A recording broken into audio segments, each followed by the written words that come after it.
ஒரு தலைவர் ஏர்போர்ட்டுக்கு வராரு, ஒரு 25 பேரை அனுப்பிச்சி விடுங்க, கேட்ரிங்லேருந்து பிடிச்சி அனுப்பிச்சி விடுங்க, நாங்கள் காசு கொடுத்துறோம் அப்படின்னாங்களாமா. மாவட்ட தலைவருக்கு அடுத்தது யாருன்னா பூத் பொறுப்பாளர் தான். அது ஒரு மாவட்ட தலைவருக்கு நிகரான பொறுப்பு. ஏன்னா தமிழ்நாட்டிலேயே அதிக உறுப்பினர்கள் இருக்கிற ஒரு தொகுதி எதுனா அது கிணத்துக்கடவாக தான் இருக்கணும் அப்படிங்கிறதா என்னோட ஆசை. அப்புறம் நிறைய பேர் சொன்னாங்க, நிறைய கட்சிகள் வந்து இப்படி விமர்சனம் பண்ணுறாங்க, அப்படி விமர்சனம் பண்ணுறாங்கன்னு. ஏன்னா அவங்களுக்கு வேறு வேலையே இல்லையே. உண்மையான கள நிலவரம் என்னென்னா, இவங்கெல்லாம் டெபாசிட்டே இல்லாமல் போயிடுவாங்க போல இருக்க. அந்த மாதிரி ஒரு கருத்து கணிப்பை பார்க்கும்போது இங்கே வந்து சில உளவுத்துறை நண்பர்களும் காவல்துறை நண்பர்களும் அண்ணர்களும் வந்திருக்காங்க. ஸோ அவங்களுக்கு சொல்கிறேன், நீங்கள் ஒரு சின்ன இந்த குறிப்பை எடுத்துக்கோங்க.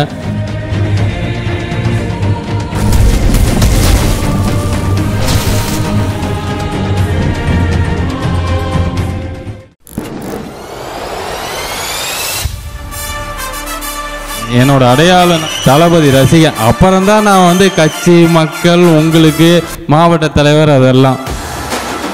உங்க விஜய் காலத்துக்கு வந்துட்டான்.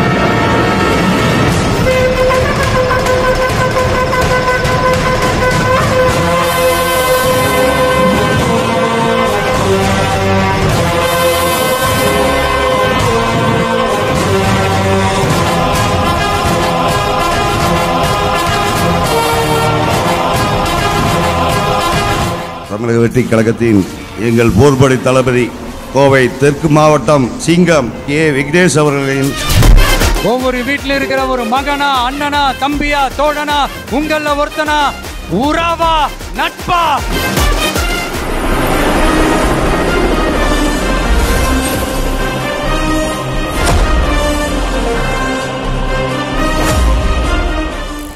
நமது நாட்டின் விடுதலைக்காகவும் நமது மக்களின் உரிமைகளுக்காகவும் தமிழ் மண்ணிலிருந்து தீரத்துடன் போராடி உயிர் நீத்த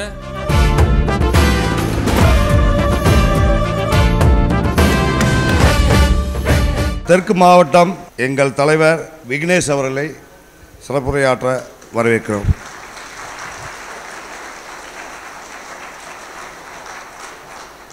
நான் என்னோட இதய தெய்வமாக, எனக்கான எல்லாமே, என்னோட அடையாளமாக இருக்க என்னோட தளபதி, நம்மளோட தளபதி, மக்களோட தலைவர் தளபதி அவர்களோட அன்போடையும் ஆசையோடையும் நம்மளை மாதிரி எளிய மக்களும் அரசியலுக்கு வரணும். சும்மா அந்த அனுபவம், அரசியல் அனுபவம் இருக்கனால தான் அரசியல் பண்ண முடியும், நம்ம வயசில் இருக்கவங்க அரசியல் பண்ண முடியாதுங்கிறத தகர்த்து நம்மளை மாதிரி பசங்களும் அரசியலுக்குள்ளே வர முடியும், அவங்கள வச்சும் நம்ம ஒரு தலைவர்களை உருவாக்க முடியும்னு நினச்சி கொண்டிருக்கிற நம்மளோட என் பொதுச் செயலாளர் ஆனந்தண்ணன் அவர்களே. அதுபோக இந்த தொகுதி பார்த்திங்கன்னா இந்த கூட்டமே வந்து சிம்பிளாக முடிச்சிட்றேன். இந்த கூட்டமே வந்து பார்த்திங்கன்னா நிறையெல்லாம் ப்ரிப்பேர் பண்ணியிருந்தேன். ஆனால் உங்களை பார்க்குறதுக்கு ஞாயிற்றுக்கிழமையா, சரி ஏன் டிஸ்டர்ப் பண்ணோம் அப்படின்னா, இந்த கூட்டம் வந்து எப்போ முடிவு பண்ணோம் அப்படின்னு சொன்னால், புதன்கிழமை இந்த மாதிரி ஒரு ஆலோசனை கூட்டம் போடணும் அப்படின்னு முடிவு பண்ணிவிட்டு, ஒரு 8 வார்டு நம்ம தொகுதி கிணத்துக்கடவு தொகுதியில் 8 வார்டு வருது. அதாவது 94லேருந்து 100வது வார்டு, அது போக ஒரு 85வது வார்டு. அவங்களெல்லாம் வெள்ளிக்கிழமை வீட்டுக்கு, நம்ம வீட்டு மேலே ஒரு 60-70 பேரை உட்கார வச்சு நம்ம என்ன வேலை செய்யணும், அடுத்த பூத்தை எப்படி பலப்படுத்தணும் அப்படிங்கிற மாதிரி ஒரு வேலையெல்லாம் சொல்லி பண்ணிட்டோம். இதுவும் வந்து நான் அந்த மாதிரி தான் நினச்சேன். சரி, சும்மா வந்து நம்ம பழனிசாமி அண்ணன்ட்ட, ரஞ்சித் அண்ணன்ட்ட, சதீஷ் அண்ணன்ட்ட இதை வந்து நான் சொன்னேன், இந்த மாதிரி பண்ணோன்னா அப்படின்னோடனே அவங்க இப்படி ஒரு ஏற்பாடு பண்ணுவாங்கன்னு எனக்கு உண்மையாலுமே தெரியல. திடீர்னு நான் உண்மையில அவங்க வீட்டில் யார்ட்டையுமே கூட சொல்லலை இப்படி ஒரு நிகழ்ச்சி இருக்குன்னு. திடீர்னு ஃபோன் பண்ணாங்க, இந்த மாதிரி மண்டபம் புக் பண்ணிட்டோம், ஃப்ளெக்ஸ் எல்லாம் அடிச்சிட்டோம்னாங்க. எதுக்கு அதெல்லாம் பண்ணுறீங்க, நம்ம பூத்தை பற்றி தானே பேச போகிறோம் அப்படின்னு சொல்லியிருந்தேன். இல்லை எல்லாருமே அந்த மாதிரி இருந்தால் தான் ஒரு ஆர்வமாக இருப்பாங்க அப்படின்னாங்க. ஸோ அதே மாதிரி ஆர்வத்தில் இவ்வளோ பேர்னால் நீங்கள் உங்களுக்கு தெரியாது, இதோட வேல்யூ என்னன்னு உங்களுக்கு தெரியாது.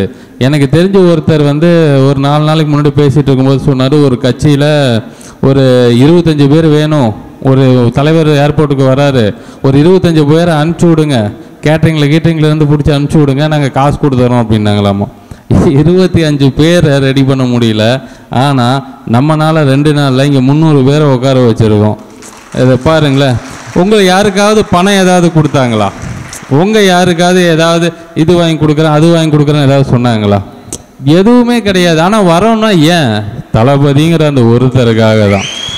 நமக்கு என்றைக்குமே தளபதி தான்.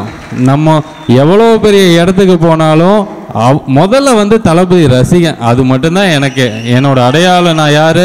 தளபதி ரசிகன். அப்புறம்தான் நான் வந்து கட்சி, மக்கள், உங்களுக்கு மாவட்ட தலைவர், அதெல்லாம் அதே மாதிரி தான் நீங்கள்லாம் இருக்கணும். சரி, இப்போ சப்ஜெக்ட் வந்துடலாம். இப்போ என்ன அப்படின்னா, நம்ம வந்து இந்த பூத் கமிட்டின்னு சொல்லி நம்ம உருவாக்கியிருந்தோம். அந்த பூத் கமிட்டி தான் வந்து இதுக்கப்புறம் நம்மளோட எதிர்காலத்தை நிர்ணயிக்க போகுது. இங்கே இருக்க மாவட்ட தலைவரோ, மாவட்ட செயலாளரோ, பொருளாளரோ, பகுதி தலைவரோ, ஒன்றிய தலைவரோலாம் நம்ம கட்சியை வந்து அடுத்த கட்டத்துக்கு கொண்டு போய் ஜெயிக்க வைக்க போகிறது கிடையாது. நம்ம கட்சியில் அடிமட்ட மக்களுக்கு போய் நம்ம சேரணும்னா அந்த பூத்தில் இருக்கிறவங்க தான் நமக்கு ரொம்ப முக்கியம். இந்த பூத்து நிர்வாகிகளாக ஒவ்வொரு பூத்துக்கு ஒவ்வொரு நிர்வாகிகள் வந்து நம்ம நியமிக்க போகிறோம். ஸோ யாருக்கெல்லாம் என்னோட பூத்துக்கு நான் பொறுப்பாளராக இருந்து அந்த பூத்து வேலை செய்கிறேன் அப்படின்னு சொல்லி ஆர்வம் இருக்கோ அவங்கெல்லாம் நீங்களே முன் வந்து உங்களோட பேரை கொடுங்க. உங்களை வச்சு தான் மாவட்ட, நான் இப்போ உங்களுக்கு ஒரு ஓப்பனாக ஒரு விஷயம் சொல்லிடுறேன். மாவட்ட தலைவருக்கு அடுத்தது யாருன்னா பூத் பொறுப்பாளர் தான். நான் ஒரு வார்டுக்கு வரேன்னா நான் முதல்ல அங்கே பார்க்கறது மற்ற யாரையும் பார்க்க மாட்டேன், அந்த பூத்தில் இருக்க ஆளுங்க இருக்காங்களாங்கிறது தான் பார்க்க போகிறேன் இதுக்கப்புறம். ஸோ அதனால் பூத்துங்கிறது கடைசி பொறுப்புன்னு மட்டும் நினச்சிடாதீங்க. அது ஒரு மாவட்ட தலைவருக்கு நிகரான பொறுப்பு. ஏன்னா நான் என்ன வேலை செய்கிறேங்கிறது ரெண்டாவது விஷயம். நீங்கள் செய்கிற வேலையில் தான் தளபதியும் சரி மேலே அரியணையில் உட்கார போகிறாரு.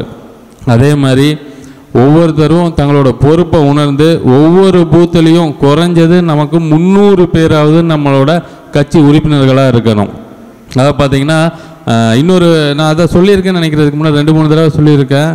இப்போ ஆக்சுவலாக பார்த்திங்கன்னா கோயம்புத்தூரில் உறுப்பினர் எண்ணிக்கையில் கிணத்துக்கடவு தான் அதிகமான உறுப்பினர்கள் கொண்ட ஒரு தொகுதி. என்னன்னு கேட்டிங்கன்னா அது நம்ம கிணத்துக்கடவு தான். அது வந்து எனக்கு ரொம்ப பெருமை. ஆனால் அந்த வந்து எப்படி மாற்றணும்னா, தமிழ்நாட்டிலேயே அதிக உறுப்பினர்கள் இருக்கிற ஒரு தொகுதி எதுனா அது கிணத்துக்கடவாக தான் இருக்கணும் அப்படிங்கிறது தான் என்னோட ஆசை. ஸோ அதுக்கான ஒரு முதல் முயற்சி தான் நம்மளோட ஒவ்வொரு பூத்துலேயும் ஒரு குறைஞ்சது பூத் பொறுப்பாளர்கள் 300 உறுப்பினர்களை சேர்த்தணும். கிட்டத்தட்ட 300 பூத்து நமக்கு இருக்குது. ஒரு பூத்துக்கு 300 பேர் இருக்கணும். 90,000 பேர் நம்ம கட்சியில் இருக்கிறாங்கங்கிற சாதனை எந்த கட்சியிலையும் இல்லை. தாவேக்கால மட்டும்தாண்டா இருக்குது. அதுவும் தளபதிக்காக வந்த கூட்டம் அப்படிங்கிற மாதிரி நீங்கள் எல்லாருமே வேலை செய்யணும். அப்புறம் நிறைய பேர் சொன்னாங்க, நிறைய கட்சிகள் வந்து இப்படி விமர்சனம் பண்ணுறாங்க அப்படி விமர்சனம் பண்ணுறாங்கன்னு. ஏன்னா அவங்களுக்கு வேறு வேலையே இல்லையே. அவங்களுக்கு வேலை நம்ம வளர்கிறத, நம்ம வேலை செய்கிறத தடுக்கணுங்கிறது. நம்ம வேலை மக்களுக்கிட்ட நம்ம நேராக போய் சேரணும், மக்களுக்கான அடிப்படை தேவைகளை செஞ்சு கொடுக்கணும் அப்படிங்கிறது. அதனால் நம்மளோட முழு கவனமும் 2026 வரைக்கும் நம்ம வந்து கங்கணம் கட்டிட்டு மக்களுக்கான தேவைகள், அடிப்படை தேவைகள். இப்போ நம்ம நான் அந்த வெள்ளிக்கிழமை சொன்னோம் பார்த்தீங்களா.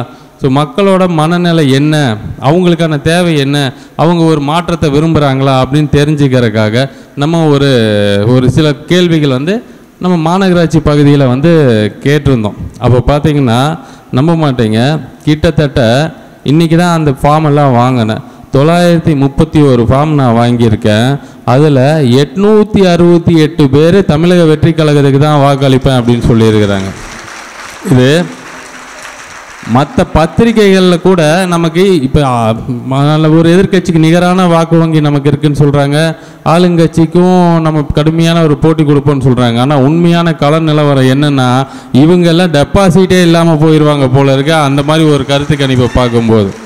ஸோ அதனால் மக்கள்கிட்ட நீங்கள் போய் சொல்லுங்கள். இன்னும் நிறைய பேர் அறியாமையில் இருக்கிறாங்க. நம்ம பொண்ணு ஒன்று சொன்னாங்க, இது மாதிரி போய் பார்க்கும்போது நீங்கள் பணம் கொடுப்பீங்களான்னு கேட்டாங்களாமா. அப்போ இவங்க சொன்ன பதில் என்னென்னா, இப்படி பணம் வாங்கி தான் எங்களையெல்லாம் இந்த மாதிரி நிலைமைக்கு ஆக்கியிருக்கீங்க. நீ வர தலைமுறைகளாவது கொஞ்சம் நல்லா இருக்கணும். அதனால் இந்த பணத்தை பற்றி தயவு செஞ்சு யோசிக்காதீங்கன்னு. ஸோ நீங்கள் பணம் 1000 ரூபா 2000 ரூபா அதை வச்சு எவ்வளோ நாள் வாழ முடியுங்கிறத நீங்கள் அவங்களுக்கு கொஞ்சம் எடுத்து சொல்லுங்கள். அதே மாதிரி மனசார ஒவ்வொருத்தரும் முடிவு பண்ணுங்கள். இங்கே ஒவ்வொருத்தரும் நான் அன்றைக்கி சொன்ன மாதிரி தான், இங்கே தலைவர் செயலாளர் நான் தலைவர் நான் பெருசு நீ பெருசுலாம் இல்லை. இங்கே தளபதி சொன்ன மாதிரி எல்லாரும் ஒன்று தான், எல்லாரும் சமந்தான். நமக்குள்ளே ஒரு பெரிய வேறுபாடு எதுவுமே கிடையாது. நான் இங்கே இருக்கேன், நீங்கள் அங்கே உட்காந்து கேட்டிருக்கீங்க, அவ்வளோதான். நாளைக்கு நீங்கள் இங்கே வரலாம், நான் அங்கே இருக்கலாம், அவ்வளோதான். இது என்றைக்கு வேணாலும் மாறலாம். பட் மனசுக்குள்ளே ஒரே ஒரு எண்ணம் மட்டும் இருக்கணும். 26 தளபதி வந்து நிச்சயமாக அரியணையில் ஏறணும். அதுக்கு ஒரு எடுத்துக்காட்டாக கிணத்துக்கடவு தொகுதி வந்து இருக்கணும். அப்புறம் வந்து இன்னொரு விஷயம், இங்கே வந்து சில உளவுத்துறை நண்பர்களும் காவல்துறை நண்பர்களும் அண்ணர்களும் வந்திருக்காங்க. ஸோ அவங்களுக்கு சொல்கிறேன், நீங்கள் ஒரு சின்ன இந்த குறிப்பை எடுத்துக்கோங்க. கண்டிப்பாக 2026 தமிழக வெற்றி கழகம் ஆட்சி அமைக்கும். அதுக்கு நான் எனக்கு எந்த பிரச்சனை வந்தாலும் தளபதிக்காக அதை ஏற்றுக்குவேன். அதுலேயும் கிணத்துக்கடவு தொகுதி அதிகமான வாக்கு வித்தியாசத்தில் தான் ஜெயிக்கும். இது ஒரு லட்சியமாக எடுத்து வர ஒரு வருஷம் தளபதிக்காகவும் தமிழக வெற்றி கழகத்துக்காகவும் நாங்களாம் உழைப்போங்கிறத எங்கள் மனசார தெரிவிச்சுக்கிறோம். நன்றி, வணக்கம்.